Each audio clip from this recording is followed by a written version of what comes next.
ko sa Marigin dito sa lugar na ito sa Shawa guys. Nito na yung sa exit antay pa lang sa kasi hindi pa nadating sabi niya hanggang hindi pa nadating guys. So andito pa rin ako, still waiting for her hanggang hindi pa siya nadating guys. Tawagan ko siya, hindi pa naman siya na ayan, dito tayo ngayon, hindi ko alam kung nasaan siya. Tawag ko sa kanya, hindi man siya nadating. Ayan. Hindi ko alam kung nasaan siya guys.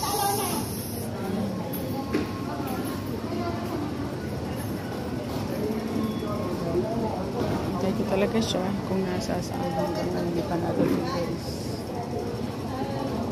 Punta kasi tayo ng ng church.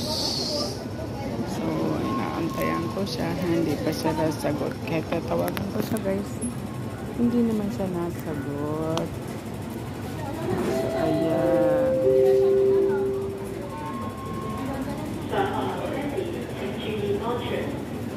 Tawagan natin siya guys. Ayan. Hindi siya nasagot. Nagre-ring ang phone. Ayan. Hindi siya nasagot guys. Hindi siya nasagot. Ano siya? Hindi pa siya nasagot. So ayan guys. Until now hindi pa niya sinasagot. Ayan. Naantay ko siya guys kung nasaan. Ayan ko muna.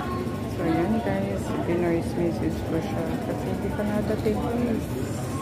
So ayan guys. Habang maghihintay ng hanap tayo ng makakain dahil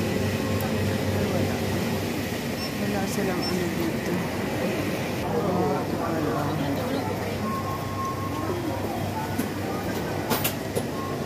wala sila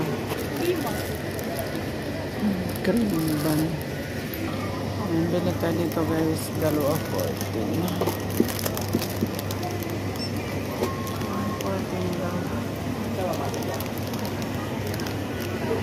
Yan, pipila tayo guys. Ito ang ating natin.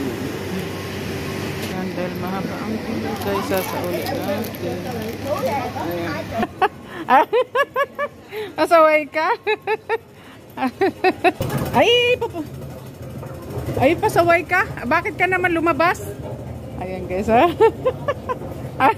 Ay, di ka nga sabi ko sa...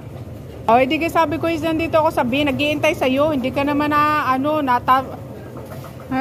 tatawagan kita eh. Love you. Ayan.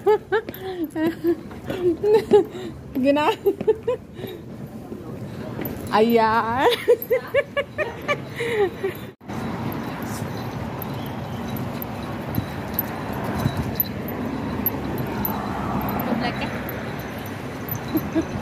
Andito na kami guys. Nakita kita na rin.